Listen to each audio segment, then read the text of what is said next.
பீகுரு சொந்தங்களுக்கு வணக்கம். இன்னைக்கு நேர்காணல நம்மளோட எதிர்ப்பவர் அரசியல் விமர்சகர் திரு ரவிசங்கர் அவர்கள். வணக்கம். வணக்கம் வணக்கம் கார்த்திக் ஜி, எப்படி இருக்கீங்க? நல்லா இருக்கேன். நீங்க எப்படி இருக்கீங்க? நல்லா இருக்கேன் கார்த்திக், நல்லா இருக்கேன். எல்லாரும் இங்க வந்து ஒரு பெரிய விஷயம் பேசுறது என்னன்னு பாத்தீங்கன்னா, தமிழக பாஜக கூட ஏதாவது இதுவா அமித்ஷா அவர்கள் மேடையில இப்படி பேசிட்டாரு, தமிழிசை அவர்கள் வந்து இப்படி பேசிட்டாங்கன்னு சொல்லிட்டு விவாதிக்கிறாங்க. பட் இங்க இன்னொரு ஒரு பெரிய விஷயம் வந்து நடந்திருக்கு. என்னன்னா, காங்கிரஸோட அந்த கூட்டத்துல வந்து செல்வ பெருந்தகை அவர்கள் வந்து காங்கிரஸ் இனிமே யார் மூத்திலையும் சவாரி பண்ண வேணாம், தனியா நின்று வரணும்னு சொல்ல, அங்க வந்து ஈவி.கே. இளங்கோவன் அவர்களும் பீட்டர் அல்போன்ஸும் அதுக்கு அங்கேயே மேடையிலேயே எதிர்கருத்து சொல்ல, அங்க ஒரு முட்டும் மோதலா ஒரு கிட்டத்தட்ட ஒரு வாக்குவாதம் மாதிரி ஆயிருக்கே. அதை எப்படி பாக்குறீங்க? என்ன நடக்குது காங்கிரஸ்ல? கூட்டணியிலேருந்து திமுக வைத்த புள்ளி வைத்த கூட்டணியிலேருந்து காங்கிரஸ் வெளியே வர விரும்புகிறதா? சார், காங்கிரஸ் வந்து ரொம்ப டூ லேட் சார். அதாவது இந்த புத்தருக்கு போதி மரத்துக்கு என்லைட்டன்மெண்ட் வந்தது அப்படிம்பாங்க. காங்கிரஸ் 1967 தமிழ்நாட்டில் பதவியை இழந்தாங்க சார். அதுக்கப்புறத்துல நீங்க பாத்தீங்கன்னா 1980 இந்திரா காந்திக்கு அப்புறம் அவங்க இந்திரா காந்தி திரும்பி எமர்ஜென்சிக்கு அப்புறம் எலெக்ஷன்ல நிக்கிறத இந்திரா காந்தியை சப்போர்ட் பண்ணி பார்லிமெண்ட்ல கூட்டணி வச்சு இந்திரா காந்தி ஜெயிச்சாங்க. அதுக்கப்புறம் நீங்க பார்த்தீங்கன்னா இந்திரா காந்தி அந்த காங்கிரஸோட டிஎம்கே கூட்டணி வச்சாங்க. கண்டிப்பா ஜெயிக்க போறோம் அப்படின்னு சொல்லி ரிசல்ட் வரத்துக்கு முதல் நாள் வள்ளுவர் கோட்டத்துல பெரிய ஏற்பாடெல்லாம் பண்ணி வச்சாங்க. டிஎம்கே 110 சீட்டு, காங்கிரஸ் 110 அப்படி நின்னாங்க. அண்ட் முன்னாடியே சொல்லிட்டாங்க கலைஞர் தான் சீஃப் மினிஸ்டர் இருக்க போறாருன்னு. அன்பார்ச்சுனேட்லி ஏடிஎம்கே எம்ஜிஆர் ஸ்வீப் பண்ணார் அந்த எலெக்ஷனு. ஸோ அதுக்கப்புறத்துல நீங்க பார்த்தீங்கன்னு வச்சுங்க, காங்கிரஸ் அவங்களுடைய ஃபுட் ஹோல்டை தமிழ்நாட்டில் இன்க்ரீஸ் பண்ணவே இல்லை. ஏதாவது தேர்தலில் ஜெயிச்சா போருன்ட்டு மாற்றி மாற்றி டிஎம்கே ஏடிஎம்கே ஏடிஎம்கே டிஎம்கே இவங்க மேலேயே சவாரி பண்ணாங்க. 2014 மட்டும் இவங்களுக்கு கூட்டணி கிடைக்கல, ஏடிஎம்கேவும் ஒத்துக்கல. டிஎம்கே ரொம்ப ட்ரை பண்ணாங்க, கருணாநிதி கிட்ட பேசினாங்க.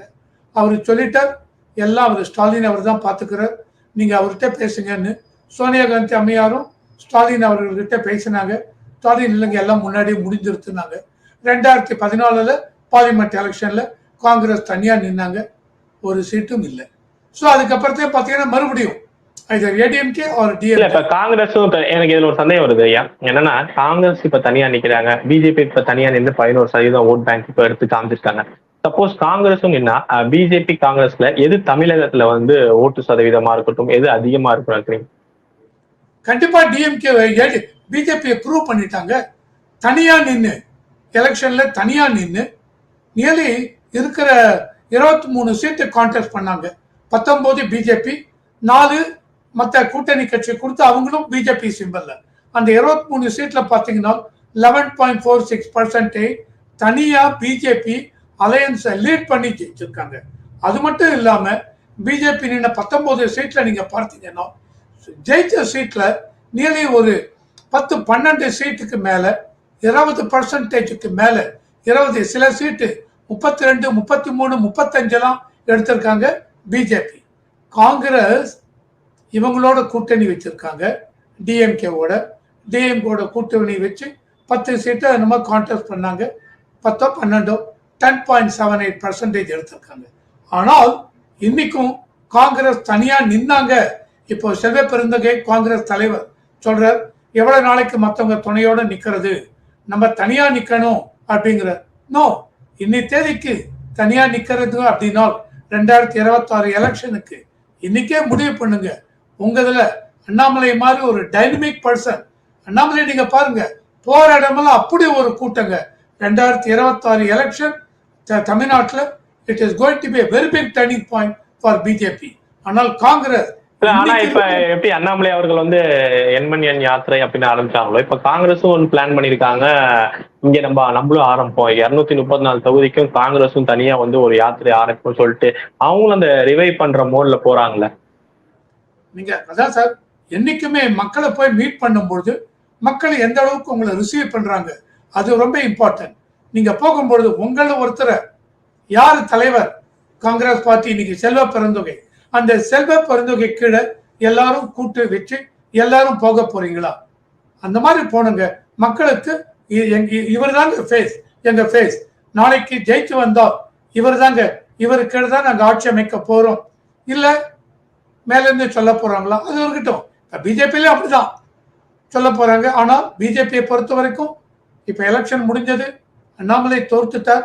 இருந்தாலும் மோடி அவர்கள் அண்ணாமலையை கூப்பிட்டாங்க, பதவியை எடுத்துக்கொண்டாங்க. ஆனால் Annamalai did a very wise thing. என்ன சொன்னாருங்க? எனக்கு வேண்டாங்க, தமிழ்நாட்டில் இருக்கேன், மறுபடியும் பிஜேபி கட்சிக்கு நான் உழைக்க விரும்புறேன் அப்படின்னு சொல்லிட்டு பிளான் பண்ணியாச்சு. இவர் இன்னும் அனதர் 1 or 2 months மறுபடியும் ஒரு போக போறார். காங்கிரஸும் போகட்டும். ஆனால் இன்னைக்கு இருக்கிற நிலையில காங்கிரஸுக்கு அந்த அளவுக்கு மக்கள் கிட்ட தனியா நின்னா செல்வாக்கு உண்டா இல்லையா தெரியாதுங்க. ஆனால் பிஜேபி ப்ரூவ் பண்ணிட்டாங்க. என்ன சொன்னீங்க? பிஜேபிய சிங்கிள் டிஜிட் தான் நிக்க போறாங்க, 4%, 5% வரப்போறாங்க, அண்ணாமலைக்கு வாய்ஸே கிடையாதுன்னாங்க. அண்ணாமலை ப்ரூவ் பண்ணார். 11.78 11.6% கான்டெஸ்ட் பண்ண அந்த 19 சீட் எடுத்துட்டீங்கன்னா. ஆனால் ஓவராலா பாத்தீங்கன்னா அந்த 11 என்ன பண்றீங்க? எவ்வளவு ஓட்டு எடுத்தாங்க? மல்டிப்ளைட் பை 19 டிவைடட் பை 14 போடுறீங்க. நோ, எவ்வளவு ஓட்டு எடுத்தாங்க டிவைடட் பை 19 போடுங்க. அப்படி போட்டால் இவங்களுக்கு 25-27% மேல வரும் பிஜேபி. ஓகேவா? அதனால அந்த அளவுக்கு இப்ப ஸ்ட்ராங்கா பிஜேபி இருக்காங்க. காங்கிரஸ் வரீங்களா? இல்ல, வர முடியாதுன்னு சொல்லல. ஆனால் இந்த அளவுக்கு ஸ்ட்ராங்கா வரணும். போய் மக்களை மீட் பண்ணுங்க, மக்களும் உங்களை ஏத்துக்கணும். That is important. அடுத்த ஒரு சர்ச்சை வந்து இப்ப தமிழகத்துல பாத்தீங்கன்னா நீட். இவ்வளவு நாள் வந்து அவங்க ஒரே கையெழுத்துல நாங்க நீட்டை ஒழிப்போம்னு சொன்னாங்க. பட் இன்னி வரையும் அவங்க கையெழுத்து போட்ட பாடு இல்ல. பட் இப்போ ஒரு சர்ச்சை ஒண்ணு வந்திருக்கு. அது சுப்ரீம் கோர்ட் வரையும் போயிருக்கு. அதுல குறிப்பிட்ட மக்களுக்கு வந்து அந்த எக்ஸ்ட்ரா மார்க் கொடுத்தனால, கிரேஸ் மார்க் கொடுத்தனால அவங்களுக்கு வந்து ரீ எக்ஸாம் போற அளவுக்கு ஆயிடுச்சு. மீண்டும் தமிழகத்துல இந்த நீட் சர்ச்சை எப்படி பாக்குறீங்க சார்? இந்த நீட் எக்ஸாம் அப்படிங்கிறது இது இவ்வளவு வருஷமா நடக்கிறது. எல்லா எக்ஸாமும் சார் இந்தியா பூரா nearly 24 லட்சம் ஸ்டூடெண்ட்ஸ் அப்பேர் ஆயிருக்காங்க. 4750 சென்டர் இந்தியா ஃபுல்லா. ஓகே. அண்ட் 543 சென்டர்லயும் என்னமோ 4750 பிளேசஸ் இன்ஸ்டிடியூஷன் வேர் இந்த எக்ஸாமினேஷன் கண்டக்ட் பண்றாங்க. Such a massive scale sir. இந்த மாதிரி நடக்கும்பொழுது எங்கேயோ ஒரு இடத்துல இந்த நேஷனல் டெஸ்டிங் ஏஜென்சின்னு பண்றாங்க. பண்ணும்பொழுது எந்த விதத்துல தவறு நடந்தது அதை பார்க்கறச்ச கிரேஸ் மார்க் கொடுக்கணும், கொடுத்ததுல குளறுபடி இருக்கு அப்படின்னு சொல்றாங்க. இது வந்து இவ்வளவு பெரிய இது நடந்திருக்க குளறுபடி ஆயிடுத்துங்க. ஆனதுக்கு அப்புறம் இதை வந்து என்ன பண்ணணும்? இந்த மாதிரி ஆயிடுத்தா சரி, ஒண்ணு ரீடெஸ்ட் கண்டக்ட் பண்ணுங்க, இல்ல எந்தெந்த ஸ்டூடெண்ட்ஸுக்கு இந்த மாதிரி கிரேஸ் மார்க் கொடுத்துருக்கோ மேபி கிரேஸ் மார்க்ஸை கேன்சல் பண்ணுங்க. ஏன் கொடுத்தேன், தப்பா கொடுத்தேன்னு சொல்லுங்க. அதை விட்டுட்டு நீட் எக்ஸாமே தவறு அப்படின்னா அதை ஒத்துக்க முடியாதுங்க. இந்த நீட் எக்ஸாம் சார் சொல்லுங்க, எந்தையாவது ஸ்டேட் கவர்மெண்ட் எந்த ஸ்டேட்லயாவது நீட் எக்ஸாம் வேணாங்கிறாங்களா சார்? இல்ல, தமிழ்நாடுல மட்டும்தான் நீட் எக்ஸாம் வேணாங்கிறாங்க. வை? தமிழ்நாட்டில் ஏன் சொல்றீங்க அந்த மாதிரி? இந்த மாதிரி சொல்லும் பொழுது என்ன ஆகுது? மற்ற ஸ்டேட்ல இருக்கவங்களுக்குலாம் என்ன ஃபீலிங் வரும்? தமிழ்நாட்டு ஸ்டூடெண்ட்ஸுக்கு நீட் எக்ஸாம்ல பாஸ் பண்ணி வரத்துக்கு தகுதி இல்லையோ அப்படின்னு மற்ற ஸ்டேட்ல இருக்கிற ஸ்டூடெண்ட் நம்மளை பத்தி நினைப்பாங்க. ஆனால் தமிழ்நாடு ஸ்டூடெண்ட் இந்த கூட டாப் 100 200 நீட்ல வந்திருக்காங்க. சிலர் டாப் 10 இருக்காங்க. ஸோ அந்த அளவுக்கு பிரில்லியன்ட் பீப்புள் இருக்காங்க. Apart from the ADMK period இந்த மாதிரி அவங்க எடப்பாடி இருக்கிறது என்ன பண்ணார்? நீட் எக்ஸாம் பாஸ் பண்ணி வந்தாலும் 7.5% கவர்மெண்ட் ஸ்கூல்ல படிச்சவங்களுக்கு ஒரு ரிசர்வேஷன் மாதிரி கொடுத்துருக்காரு. சோ மெனி ஸ்டூடெண்ட்ஸ் 350-400 ஸ்டூடெண்ட்ஸ் எல்லாம் கவர்மெண்ட் ஸ்கூல்ல படிச்சவங்க தமிழ்நாட்டில் உள்ள வராங்க. ஸோ இந்த அளவுக்கு இருக்கு. என்ன உங்களுக்கு பிரச்சனை? ஏதாவது ஸ்டூடெண்ட் நீங்க என்ன பண்ணீங்க? 50 லட்சம் பேர் 60 லட்சம் பேர் கையெழுத்து வாங்கி உச்ச நீதிமன்றத்துக்கு அனுப்பிச்சிங்க. உச்ச நீதிமன்றம் தூக்கி போட்டாங்க. நத்திங் டூயின்ட்டாங்க. ஸோ நீங்க என்ன சொன்னாலும் இதை இப்போ மாற்ற முடியாதுங்க. இப்போ நான் ரீசெண்டா நீங்க பாத்தீங்களா தெரியல, இன்னைக்கோ நேற்றுக்கோ மா சுப்பிரமணியன் ஹெல்த் மினிஸ்டர் அவர் ஒரு இன்டர்வியூ கொடுத்திருந்தார். அந்த இன்டர்வியூல அவர் சொல்லியிருந்தார், அவருடைய டாக்டரும் சன்னோ டக்கு ஞாபகம் வரல, அவங்க வந்து ரஷ்யால போய் படிக்கிறாங்க அப்படின்னா. இதுல இங்க இன்ஸ்டிடியூஷன்ல இங்க காஸ்ட் அதிகமா இருக்குங்க. சார் காஸ்ட் அதிகமா இருக்கிறச்ச நீட்டு மூலம் படிச்சு உள்ள வரவங்க எல்லாருக்குமே government quota apart from the AIIMS national லெவல்ல கோட்டாலாம் இல்ல இருக்கு. இதே மாதிரி தானே ஒரு எலெக்ஷன் கேம்பெயின்ல அண்மையில எலெக்ஷன் கேம்பெயின்ல திரு தயாநிதி மாறன் அவர்களும் சொன்னாங்க. என் பொண்ணு வந்து என்னை கேட்டா உங்களால ஒரு இது கூட எம்பிபிஎஸ் சீட்டு கூட வாங்க தர முடியல அப்படின்னு சொல்லிட்டு தயாநிதி மாறன் அவர்கள் கூட மேடையில சொன்னார்ல. சொன்னாரு. அதான் இவங்க என்ன பண்ணணும், அவங்க கிட்ட புரிய வைக்கணும். அவங்க கிட்ட இப்போ நேற்று வரைக்கும் எப்படி இருந்ததோ 5 வருஷம் 6 வருஷம் முன்னாடி, இப்போ நீட் எக்ஸாம் அதில் படிச்சு குவாலிஃபைங் மார்க் வாங்கினால்தான் உங்களுக்கு சீட்டு கிடைக்கும். அந்த குவாலிஃபைங் மார்க்ல நீங்க பார்த்தீங்க அப்படின்னா government quota, national level quota, தமிழ்நாட்டுக்குள்ள 15% அதர் ஸ்டூடெண்ட்ஸும் வருவாங்க, அவங்களுக்கும் கொடுக்கணும்.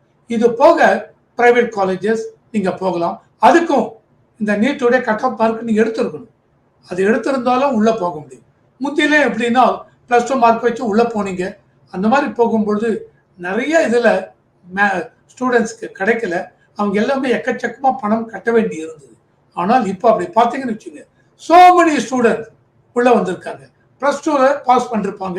ஆனால் நீட் இதில் அவங்கள அதான் மக்கப் பண்ணுறான்னு வச்சுக்க. தப்பு நான் சொல்லலை, ஸ்டூடெண்ட்ஸை நான் குறையே சொல்ல மாட்டேங்க. சில ஸ்டூடெண்ட்ஸ்க்கு அந்த கிராஸ் பண்ணி முடியாம போயிருக்கலாம். அந்த மாதிரி இருக்கிற கோச்சிங் சென்டர் அட்டன் பண்ண வேண்டி இருக்கு. சில ஸ்டூடெண்ட் நேச்சுரலாகவே பிரில்லியண்டா இருக்காங்க.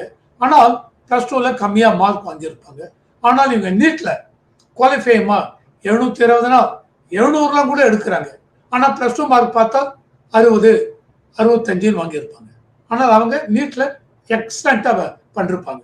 ஸோ இந்த மாதிரி ஸ்டூடெண்ட்ஸ் பிரைட் ஸ்டூடெண்ட், அவங்களுக்கு நீங்க சான்ஸ் கொடுக்குங்க. அதனால need is going to stay. இது ஒண்ணுமே பண்ண முடியாதுங்க அந்த மாதிரி. ஏன்னா தமிழ்நாடு ஒண்ணுதான் சொல்லிட்டு இருக்காங்க. இல்ல எல்லா ஸ்டேட்டும் உச்சநீதிமன்றமும் அதை வந்து எதுவுமே சொல்லலையா? உச்சநீதிமன்றமும் வந்து இது வந்து நீட் அது என்ன சொல்லியிருக்காங்க உச்சநீதிமன்றம் இதுல? உச்சநீதிமன்றம் நத்திங் டூயிங் அப்படின்ட்டாங்க. Need is going to stay, அவ்வளவுதான். இவங்க இவ்வளவு ரெப்ரசன்டேஷன் 50 லட்சமா 70 லட்சமா ஸ்டூடெண்ட்ஸ் வாங்கி கொடுத்தாங்க. உச்சநீதிமன்றம் சிம்பிளி அதை தூக்கி போட்டாங்க. முடியாது. we will not consider that. Need is going to stay. எதனால பார்க்கணும் நீங்க அப்படின்னா, சார் ஒரே ஒரு ஸ்டேட் தமிழ்நாடு ஒண்ணுதான். நீங்க சொல்லுங்க, எல்லா ஸ்டேட் மினிஸ்டரும் கூப்பிடுங்க, பேசுங்க. எல்லா ஸ்டேட் மினிஸ்டர்ஸும் ஆமா ஆமா நீட் வேண்டாம்னு சொல்றாங்க. நம்ம ஸ்டேட் மினிஸ்டர்ஸ் கூட லெட்டர் எழுதினாரு. எல்லா ஸ்டேட் மினிஸ்டர் இவங்க கூட்டணி கட்சிகள்ல புள்ளி வைத்த கூட்டணியில எல்லாருக்கும் லெட்டர் எழுதினார்ல, நீட்டை எதிர்த்து என் கூட அணிதிரளுங்கன்னு. அது ரிப்ளை எதுவும் அந்த மாதிரி இல்ல. வரவே இல்லை, யாரும் வரவே இல்லை. நீங்க என்ன பண்ணுங்க சார், இந்த மேனிஃபெஸ்டோல காமன் மினிமம் ப்ரோக்ராம் ஒன்று போட்டிருக்கணும். நீங்க அது போட்டீங்களா? போட்டுட்டு நீட்டை நாங்க அபாலிஷ் பண்ண போறோம் அப்படின்னு இந்தியா கூட்டணி சொல்லிருக்காங்களா? எனக்கு தெரிஞ்ச மேனிஃபெஸ்டோல யாரும் சொல்லலைங்க. அந்த மாதிரி சொல்லாத இருக்கிறச்ச மறுபடியும் நீட்டை பண்ண முடியாதுங்க. இதுதான் என்னுடைய இது.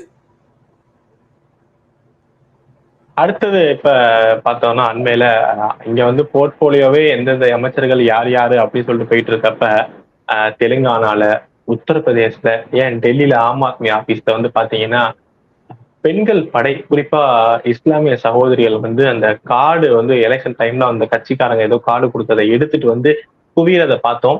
ஏன்னா ஒரு நாளிதழ் இங்க வந்து ஒரு நாளிதழ் வந்து போட்டிருக்காங்க, தெலுங்கானாலாம் வந்து பேங்க் அக்கௌண்ட் ஓபன் பண்றது அதிகமாயிடுச்சு. கேட்டா வந்து எதிர்கட்சிகள் வந்து இந்த தேர்தல் பிரச்சாரத்தை சொன்னாரு. சோ இவங்க சொன்ன அந்த கேரண்டி கார்டு இது எந்த அளவுக்கு இப்ப வந்து காங்கிரஸுக்கும் ஆம் ஆத்மிக்கும் பின்னடைவை தரும் நினைக்கிறீங்க? சார் இந்த கேரண்டி கார்டு நானும் இந்த வாட்ஸ்அப்ல வர மெசேஜ் எல்லாம் பார்த்தது. இது வந்து இந்த வாட்ஸ்அப்ல வர மெசேஜ் அதெல்லாமே நம்ம குவாலிஃபை பண்ணிக்கலாம் ஸ்டேட்மெண்ட். வாட்ஸ்அப்ல வர மெசேஜ் எல்லாம் உண்மை அப்படின்னா கண்டிப்பா இது வந்து தவறான ஒரு வாக்குறுதியை நீங்க கொடுத்துருக்கீங்க உங்க மேனிஃபெஸ்டோல. நாட் ஓன்லி மேனிஃபெஸ்டோ கூட விட்டுருங்க, தவறு. இந்த கேரண்டி கார்டுன்னு கீழே மல்லிகார்ஜுன் கார்கே அந்த ராகுல் காந்தி கையெழுத்து போட்டு கொடுத்த அந்த கேரண்டி கார்டை இவங்க காங்கிரஸ் உடைய தொண்டர்கள் இவங்க எல்லா இடத்துலயும் போய் இதை கொடுத்துருக்காங்க. இந்த கேரண்டி கார்டை கொடுத்து ஜூன் 4ஆம் தேதி ரிசல்ட் வரும். ஜூன் 5ஆம் தேதி நீங்க வந்து பணத்தை வாங்கிக்கோங்க. 1 லட்சம் இல்லை, அந்த இன்ஸ்டால்மெண்ட் மந்த்லி இன்ஸ்டால்மெண்ட் ஆஃப் 8,500 ரூபீ அப்படின்னு சொல்லியிருக்காங்க இந்த கேரண்டி கார்டு கொடுத்து. நான் பேசுறதும் இந்த வாட்ஸ்அப்ல இருந்து வீடியோவெல்லாம் பார்த்து பேசுறேன். ட்விட்டர்லயும் சிலதெல்லாம் வந்திருக்கு. அதை பார்க்கறச்ச இது வந்து தவறான ஒரு அணுகுமுறை. நீங்க மேனிஃபெஸ்டோல கொடுத்தீங்க, அதே நம்ம நிறைய டிபேட்ல எல்லாம் பேசியிருக்கோம். Financially absolutely not possible. அதாவது 1,00,000 ஒரு 10 கோடி புவர் ஃபேமிலி இருக்குனால் அப்போ 10 கோடி இன்ட்டு 1,00,000 10 லட்சம் கோடி பட்ஜெட்டை நீங்க அலோகேட் பண்ணணும். 3B is it possible? இது இவனுக்கு நல்லாவே தெரியும். தெரிஞ்சு இவங்க இந்த மாதிரி ஒரு வாக்குறுதியை கொடுத்திருக்காங்க மேனிஃபெஸ்டோல. இந்த வாக்குறுதிக்காகவே so many people ஓட்டு போட்டிருக்காங்க. அதனாலதான் 234 சீட் இவங்களுக்கு இந்தியாவுக்கு வந்திருக்குன்னு மற்ற இவங்க சொல்றாங்க. சோ மற்ற கட்சி, பிஜேபி கட்சி எல்லாருமே சொல்றாங்க இதனால அதை இவங்க கான்டெஸ்ட் பண்ண முடியுமா? இல்ல பிஜேபி அவங்க பேசுற தப்புன்னு. சார் 10 லட்சம் கோடி யாரு எப்படி கொடுக்க போறீங்க சொல்லியிருக்கீங்களா? சொல்லல. சோ இப்ப அத்தனை பேரும் உள்ள வந்திருக்காங்க. உள்ள நிக்கிறாங்க. நின்று எனக்கு 8,500 ரூபாய் கொடுங்குறாங்க. என்ன பண்ண போறீங்க? இது தவறான வாக்குறுதி இல்லையா? இப்ப அண்மையில இப்ப உத்தரப்பிரதேஷ் போன்ற இதுல இப்ப மாநில தேர்தல் எல்லாம் வருது. அதுல இது பெரிய பேசு பொருளா பேக் ஃபயர் ஆகுமா உள்ளிட்ட கூட்டணிக்கு? இது கண்டிப்பா பேக் ஃபயர் ஆகுங்க. ஏன்னா இப்ப தெரிஞ்சு போயிடுச்சு. நீங்க இந்த மாதிரி வாக்குறுதியை கொடுத்தீங்க, தோத்தாச்சு, எங்களுக்கு வரல, மறுபடியும் இந்த வாக்குறுதி இவங்க கொடுத்தாங்கன்னு வச்சுங்க. இதுல இன்னைக்கு ஒரு 100க்கு 50 பேர் ஓட்டு போடாம இருந்து இன்னொரு 50 பேர் போடலாம் முடிவு பண்ணோம். இது பிஜேபி அண்ட் அவங்க அலையன்ஸ் கையில இருக்கு. இவங்க போய் சொல்லணுங்க இந்த மாதிரி வாக்குறுதி. சார் மெயினா நீங்க பாத்தீங்கன்னா பிஜேபி மேனிஃபெஸ்டோல இலவசம்னு ஒரு இதுவே கிடையாதுங்க. மேனிஃபெஸ்டோ எடுத்து பாருங்க, இலவசம்னே இல்லைங்க. இருந்தாலும் 293 சீட்டு என்டிஏக்கு கிடைச்சிருக்கு. நீங்க இலவசம் 1,00,000 ரூபாய் இலவசம். அப்புறம் இவங்களுக்கு படித்த கிராஜுவேட்ஸ்க்கு எவ்வளவு, இது எவ்வளவு, முஸ்லீம்ஸ்க்கு தனியா டெக்னோ பார்க், அது எவ்வளவு சார்? எவ்வளவு? இதெல்லாம் ஃபீஸபிளா? முடியுமா? நம்ம கண்ணுக்கு ஏத்தாப்புல பார்த்தோம். முடியுமாங்கிறதுக்கு முன்னாடியே எனக்கு ஒரு சின்ன கேள்வி. இதேதான் அவங்க கர்நாடகாலாம் சொன்னாங்க, நாங்க இந்த இது தருவோம் அப்படின்னு சொல்லிட்டு. கர்நாடகால நம்ம தமிழகத்துல இவங்க கடைசியில அதுக்கான கிரைட்டீரியா வச்சுட்டாங்க. ஃபர்ஸ்ட் எல்லாருக்கும் இலவச பேருந்துனாங்க. அப்புறம் அதுக்கு தகுதியானவங்க, சாரி பேருந்துக்குள்ள 1000 ரூபாய்க்கு தகுதியானதவங்க. எல்லாரும் போய் நகையை அடமானம் வையினாங்க. அங்கேயும் தகுதியை கொண்டு வந்தாங்க. பட் கர்நாடகால காங்கிரஸ் இதே தான் சொல்லி வந்தது. அங்க அவங்க இதெல்லாம் இலவசம்லாம் இம்ப்ளிமெண்ட் பண்ணாங்களா? பண்ணிருக்காங்க. விழிப்பிதுங்கி நிக்கிறாங்க. 5 மாசம் தவிக்கிறாங்க. பணம் இல்ல. அதுக்காக தான் கர்நாடகா உங்களுக்கு தெரிஞ்சிருக்கும். போன மாசத்துக்கு முதல் மாசம் கூட சென்ட்ரல் கவர்மெண்ட்டுக்கு பிரைம் மினிஸ்டர் மோடிக்கு அனுப்பிச்சிருக்காங்க, எங்களுக்கு பணம் வேணும், இதெல்லாம் இம்ப்ளிமெண்ட், இந்த ஸ்கீம் எல்லாம் ஃப்ரீபிசி இம்ப்ளிமெண்ட் பண்றதுக்கு பணம் கொடுக்க முடியாதுங்க. எந்த சென்ட்ரல் கவர்மெண்ட் கொடுக்க மாட்டாங்க. நீங்க பாட்டு வாக்குறுதி கொடுத்து இலவசம் கொடுத்தீங்கன்னா சென்ட்ரல் கவர்மெண்ட் சப்போர்ட் பண்ணும். உங்களை சப்போர்ட் பண்ணுவானா? பண்ண மாட்டாங்க. நீங்க மாத்தி லோன் எடுக்க வேண்டியதான். நாளைக்கு என்ன ஆகும்? ஃபைனான்சியல் டெபிசிட் உங்களுக்கு ஓடும். ஒன் ஃபைன் மார்னிங் பேங்க்ரப்ட் ஆகிடும். கர்நாடகா ஸ்டேட் பேங்க்ரப்ட் ஆகும். எந்த ஸ்டேட் இலவசம்னு போனாலும் சப்போர்ட் பண்ண முடியாது. ஸ்டேட் கவர்மெண்ட்டுக்கெல்லாம் ஃபைனான்ஸ் கமிஷன்ல ஒரு ஜிடிபியில் உங்க ஃபைனான்சியல் டெபிசிட், ஃபிஸ்கல் டெபிசிட் எவ்வளவு இருக்கணும்னு சொல்றோம். ஸோ அதை தாண்டி போனீங்கன்னு வச்சுங்க, ரிசர்வ் பேங்க் ஆஃப் இந்தியா என்ன பண்ணுவான்? உங்க ஓவர் டிராஃப்ட் லிமிட் எல்லாம் குறைச்சிடும். ஃபர்தரா கொடுக்க மாட்டான். ஓடிஐ லிமிட் இருக்கிறதுனால தான் நீங்க மாத்தி வித்ட்ரா பண்றீங்க. ஸோ குறைப்பான். இப்ப இவங்க கேட்கிற காசு, எக்ஸ்ட்ரா காசு சென்ட்ரல் கவர்மெண்ட் தராதெல்லாம் பாத்தீங்கன்னா இவங்க நாங்க இலவசம் தர அந்த வாக்குறுதி கேட்கிற காசு தான் சென்ட்ரல் கவர்மெண்ட் தர மாட்டேங்கிறாங்க. பட் பட்ஜெட்ல வர்றது என்னென்ன தேவையோ, ஸ்கீம்ஸ்க்கு எல்லாம் தேவையோ அதை அலாட் பண்றாங்க. அது எல்லாமே உண்டுங்க. அதாவது நம்ம முன்னாடியே நம்ம பேசியிருக்கோம். அதுல என்னன்னா சென்ட்ரல் கவர்மெண்ட் இவங்களுக்கு வர இதுல ஸ்டேட் கவர்மெண்ட்டுக்கு சார் மெயினா ஜிஎஸ்டி 50% வந்துருங்க ஸ்டேட் கவர்மெண்ட்டுக்கு. அதை தவிர சென்ட்ரல் கவர்மெண்ட்டுக்கு personal income tax, corporate income tax, excise duty, then GST, central government GST 50%, இன்னும் மற்ற இதெல்லாம் செஸ் சர்சார்ஜை தவிர மற்ற வர வருமானம் எல்லாத்துலேயும் சென்ட்ரல் கவர்மெண்ட் அவங்களுக்கு வந்ததுல பிரிச்சு 41% திரும்பி ஸ்டேட்டுக்கு கொடுத்துரும். மீதி 59% தான் சென்ட்ரல் கவர்மெண்ட் வச்சுக்கிறான். அதை வச்சுருந்தா சென்ட்ரல் கவர்மெண்ட் எல்லா ஸ்கீமையும் இம்ப்ளிமெண்ட் பண்றான். இந்த 41% ஸ்டேட்டுக்கு பிரிச்சு கொடுக்கறச்சு என்ன பண்றாங்க?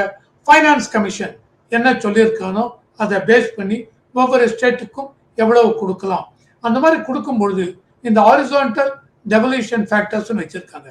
பாப்புலேஷன் குரோத்துக்கு இவ்வளவு வெயிட்டேஜ், பாப்புலேஷன் மெஷர்ஸ் கண்ட்ரோல் பண்றது இவ்வளவு வெயிட்டேஜ், அந்த ஏரியாவில் ஃபாரஸ்ட்ரி இதெல்லாம் எப்படி இருக்கு, எவ்வளவு இருக்கு, அதுக்கு இவ்வளவு வெயிட்டேஜ், அந்த ஏரியாவில் பர் கேபிட்டா இன்கம் உத்தரப்பிரதேஷ் எவ்வளவு இருக்கு, மத்திய பிரதேஷ் எவ்வளவு இருக்கு. ஃபார் எக்ஸாம்பிள் இந்தியாவில் பார்த்தீங்கன்னு வச்சுங்க, பர் கேபிட்டா இன்கம்னு பார்த்தீங்கன்னா மத்திய பிரதேஷ் தான் அதிகம்.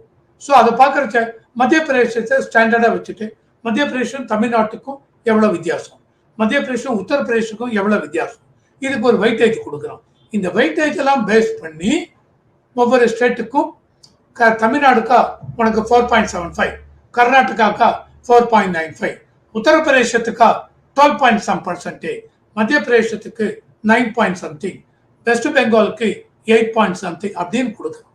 அதனால்தான் இப்ப லாஸ்ட் ஒரு போன வாரம் 1,97,000 கோடி ரூபாய் மறுபடியும் சென்ட்ரல் கவர்மெண்ட் ரிலீஸ் பண்ணாங்க இவங்களுக்கு இன்ஸ்டால்மெண்ட், ஜூன் மந்த் இன்ஸ்டால்மெண்ட்.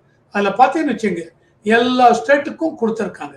அதில் பார்த்தீங்கன்னா உத்தரப்பிரதேசத்துக்கு 24,000 கோடியோ என்னமோ போகிறது, வேற தமிழ்நாட்டுக்கு 5,000 கோடியோ என்னமோ வருது, கர்நாடகாவுக்கு 6,000 கோடி வருது, மத்திய பிரதேஷ் 10,000 கோடிக்கு போகிறது.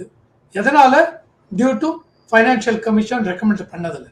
இது இப்ப இருக்கா இல்லைங்க, ஆரம்பத்திலேருந்து இருக்குங்க. காங்கிரஸ் பீரியட்ல இதே ஃபைனான்ஸ் கமிஷன் தான் சார். இதெல்லாம் எங்களுக்கு கஷ்டமா இருக்கு, மாற்றணும். அதுக்கு தான் இப்போ 16வது ஃபைனான்ஸ் கமிஷன் அவங்க இப்போ ஆரம்பிச்சாச்சு. ஆனால் அது நடைமுறைக்கு வரப்போறது 2026 ஏப்ரல்லேருந்து வரப்போகுது. ஆனால் இப்பயே அதை ஃபார்ம் பண்ணியாச்சு. அந்த ஃபைனான்ஸ் கமிஷன் எல்லா ஸ்டேட்டுக்கும் போறாங்க.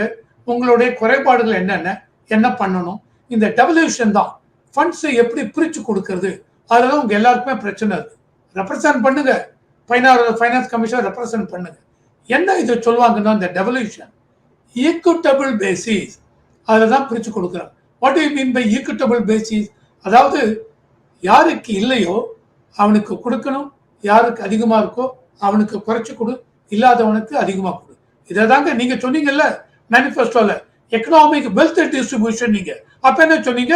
இருக்கிறவன்ட்ட பிடிங்க, சாம் பிட்ரோட சொன்னாரு இல்லாதவனுக்கு கொடுப்போன்னு. அதே தாங்க இது, இருக்கிற ஸ்டேட்டுக்கு குறைவா கொடுத்துட்டு இல்லாத ஸ்டேட்டுக்கு அதிகம் கொடுக்கணும். என்ன இஷ்யூ இருக்கு? அடுத்தது இந்த காணொலியில இறுதியான கேள்வியா, இவ்வளவு நாள் இங்க ஒரு பிரச்சனை பிஜேபிக்குள்ள போயிட்டு இருக்கப்ப மத்திய அமைச்சரவையில இருந்து குறிப்பா பியூஷ் கோயல் அவர்கள் இங்க இது கேட்டாரு, ரிட்டர்ன்ல பிஜேபி தலைமையிட்ட என்னென்ன பிரச்சனை இங்க நடக்குது, ஏன் தோல்வியில எழுத்துப்பூர்வமா கேட்டாலும் செய்தி வந்துட்டு இருக்கப்ப இன்னைக்கு அவர் ஒரு அதிர்ச்சி தகவல் ஒன்று சொல்றாரு, நான் அப்படி கேட்கவே இல்லையே, அது ஒரு ஃபேக்கான நியூஸ், இதை எதிர்த்து நடவடிக்கை எடுப்பேன் அப்படிங்கிறார். ஸோ இந்த ஃபேக் நியூஸ் தமிழகத்துல குறிப்பா பிஜேபி இதை எவ்வளவு தூரம் பரவுதுன்னு நினைக்கிறீங்க? அது குறிப்பா நீங்க பார்த்திருப்போம், நம்மளே பார்த்திருப்போம், இங்க ஒரு குறிப்பிட்ட கட்சி டிவிகள் சன் டிவில இருந்து எல்லாமே எப்படி ஃபேக் நியூஸ் இது பரப்புறாங்க சார். இது ஒரு கட்சிக்குள்ள இன்னைக்கு மனசு வருத்தம் இருக்கு சார், அது இல்லைன்னு சொல்ல முடியாது. ஆனால் எல்லாமே கண்ட்ரோல் தான் இருக்கு. காங்கிரஸ்ல மனசு வருத்தம் இல்லையா? உங்க டிஎம்கேல இல்லையா? ஏடிஎம்கேல இல்லையா? எல்லா கட்சியிலையும் இருக்குங்க. இவங்க அதை ஊதி பெருசு பண்றாங்க. அது மாதிரிதான் இந்த அமித்ஷாஜி ஆந்திரால சிவரிங்கி செரமனியில தமிழிசையை கூப்பிட்டு பேசினாரு. ஆமா, எல்லாரும் பார்த்தோம். யாராவது காதுல கேட்டீங்களா சார் அவர் என்ன பேசினாருன்னு? நான் கேட்கலைங்க. நானும் 4-5 தடவை வெவ்வேறு வீடியோ போட்டு பார்த்தேன், எனக்கு கேட்கலைங்க. ஆனா அமித்ஷா பேசினார், கையாட்டி பேசினார், இவங்க குனிஞ்சு பேசினாங்க. ஆனா ஹிந்தி தெரியாமையே இங்க சில பேருக்கு அது தெரிஞ்சிருக்கு, அதுதான் பெரிய ஆச்சரியமா. இவங்களே ஒரு ஸ்கிரிப்ட் எல்லாம் எழுதிட்டாங்க. இவர் அமித்ஷாஜி கூப்பிட்டு இவங்களை டோட்டலா வார்ன் பண்ணாங்க, அப்படி பண்ணாங்க, தமிழிசை கேரியர் முடிஞ்சு போய். இதெல்லாம் வேற சார். தமிழிசை அவங்க தோர்த்ததுக்கு அப்புறம் அவங்களுடைய மனக்கசப்பல் மனக்குமுறலை வெளிப்படுத்தினாங்க. வெளிப்படுத்திருக்க வேண்டாம்.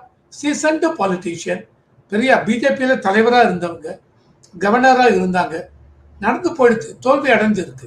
தோல்வி அடைஞ்சதுக்கு அப்புறம் ஃபர்தரா என்ன பண்ணலாம், கட்சிக்குள்ள இருக்கிறத கட்சிக்குள்ள பேசணும். வெளியில போய் ஓப்பனா மீட்டிங்ல இவங்கள பேசினாங்க. இன்னும் ஒரு 2-3 நான் பேரெல்லாம் சொல்ல விரும்பல, பிஜேபி ஃபங்க்ஷனரிஸ் பேசுறாங்க. என்னை பொறுத்த வரைக்கும் தவறான அணுகுமுறைங்க. ஏன்னா எல்லாருக்குமே தெரியும் அண்ணாமலை எந்த அளவுக்கு உழைச்சிருக்காரு, அதுங்கிறது எல்லாருக்கும் தெரியும். அண்டு 3.4%லேருந்து 11.7% எடுத்திருக்கிறதுங்கிறது லேசுப்பட்ட காரியமாங்க. And against 2 Dravidian parties. So அருமையா பண்ணிருக்காரு. தோல்வி அடைஞ்சிருது. என்ன இதுக்கு அர்த்தம் என்னங்க? இன்னும் கேடர் பேஸை ஸ்ட்ரெங்தன் பண்ணணும், இன்னும் மக்கள் கிட்ட அணுகுமுறை அதிகமா இருக்கணும். எங்க தப்பு வந்தது? ஏன் பூத்துல ஆனா எல்லாருக்குமே தெரியும் மைனாரிட்டி ஓட்டு விட மாட்டேங்கிறது. ஸோ என்ன பண்ண போறது தெரியலைங்க. மைனாரிட்டிஸுக்கும் ஏதாவது ஒரு பிஜேபி வெல்ஃபேர் ஸ்கீம் மைனாரிட்டிஸ்க்கு இவங்க கொடுக்காம இருந்திருக்கலாங்க. எவ்வளோ இதில் வீடு கட்டுற இதுலேருந்து எல்லாத்தையும் இவங்களுக்கும் உண்டு. கேஸ் சிலிண்டர் இலவசம் மைனாரிட்டிஸ்க்கும் உண்டு. இந்த முத்ரா லோன் ஆகட்டும், பீமா ஜீவன் யோஜனா ஆகட்டும், அதுக்கு கட்டுற பிரீமியம்லேருந்து எல்லாம் இவங்களுக்கும் உண்டு. மைனாரிட்டிக்கு ஒன்றுமே கொடுக்கல அப்படின்னா சொல்லுங்க. இல்லையே, இருந்தாலும் உங்களுக்கு இது மேல இவர் மேல பிஜேபி மேல வெறுப்பு, அதனால ஓட்டு விட மாட்டேங்குது. அந்த ஓட்டை இனிமே எப்படி கொண்டு வரணும்னு பார்க்கலாம். இப்ப coming back to this Piyush Goyal sir, Piyush Goyal இன்னைக்கு கிளியர் கட்டா சொல்லியிருக்கார், நான் எதுக்குங்க பேச போறேன், எனக்கு தமிழ்நாட்டு இதுக்கு எனக்கு பொறுப்பு, நான் பொறுப்பாளர் கிடையாது. தமிழ்நாட்டுக்கு யார் பொறுப்பாளருங்க? அரவிந்த் மேனன் ஒருத்தர் இருக்காருங்க, அவர் தான் பொறுப்பாளர். இன்னொருத்தர் கோ பொறுப்பாளர், அவர் யாருன்னா சுதாகர் ரெட்டி. இவங்க 2 பேர் தாங்க தமிழ்நாட்டு இதுக்கு பொறுப்பாளர். இந்த மாதிரி இருக்கிறச்ச பியூஷ் கோயல் தமிழ்நாட்டில் இந்த மாதிரி பிரச்சனை இருக்க என்ன அப்படின்னு கேட்க முடியுமாங்க அபிஷியலா? சொல்லுங்க. இதெல்லாம் முடியாதுங்க. இவங்க சும்மா கிளப்பி விடுறாங்க, இவர் சொன்னாரு இது பண்ணாரு அப்படின்னு. இதை வந்து பாயிண்ட் பிளாங்க் இன்னைக்கு டைம்ஸ் ஆஃப் இந்தியா டைம்லைன் இதுலையும் கொடுத்துட்டார் பியூஷ் கோயல், நான் அந்த மாதிரி பேசவில்லை, நான் பொறுப்பாளர் இல்லை தமிழ்நாட்டுக்கு, அந்த மாதிரி இருக்கும்பொழுது நான் எதுக்கு பேச போறேன் அப்படின்ட்டு அதை அப்படியே எடுத்துக்கணுங்க. இல்ல அவர் பேசினார்னா அப்புறம் இப்போ டிஎம்கேல ஒருத்தர் வந்து கருணாநிதி சொன்னாருன்னு சொன்னா எடுத்துக்க முடியுமாங்க? அவர் சொன்னது உங்களுக்கு இருக்க உண்மை. முதலமைச்சர் பேச வேண்டியது அவர் தான் பேசுவார். முதலமைச்சருக்கு பதில் வேற ஒருத்தர் பேச முடியுமா? துரைமுருகன் வேற ஒருத்தர் பேசுவாங்களா? யாரும் பேச மாட்டாங்க. எல்லாருமே சீசன்ட் பொலிட்டீஷியன்ஸ். அந்த மாதிரி இருக்கிறச்ச பிஜேபியிலையும் பியூஷ் கோயல் அருமையான ஒரு பொலிட்டீஷியன், அந்த அளவுக்கு ஒரு எஃபிஷியன்ட் மினிஸ்டர் எல்லாமே சொல்லலாம். அண்ட் வெரி சப்டியூட் பர்சனாலிட்டி, ரொம்ப ஹியூமிலிட்டி பர்சானிஃபைட். அந்த மாதிரி இருக்கிறச்ச அவர் போய் தமிழ்நாட்டு அரசியல்ல நுழைஞ்சு இவங்களை வந்து என்ன பிரச்சனை ஏன் பிரச்சனை கேட்டிருப்பாங்கன்னு இவங்க ஊடகம் சொல்லுவதை நான் ஒத்துக்கொள்ள மாட்டேன். கண்டிப்பா அவ்வளோ ஃபேக் நியூஸ் நீங்க சொல்ற மாதிரி அது குறிப்பிட்ட ஒரு கட்சியை டார்கெட் பண்ணி பண்றாங்க. ஆனா இதுதான் இங்க நடுநிலை அப்படின்னு அவங்களும் அதை சொல்றாங்க. பட் மக்கள் தான் அதை முடிவு பண்ணணும். 26ல பொறுத்து பார்ப்போம். உங்க நேரத்தை நமது தளத்துக்கு வந்து பயந்தமைக்கு ரொம்ப ரொம்ப நன்றி. நல்லதே நடக்கும். வாழ்வாங்க. Thank you G. தேங்க்யூ.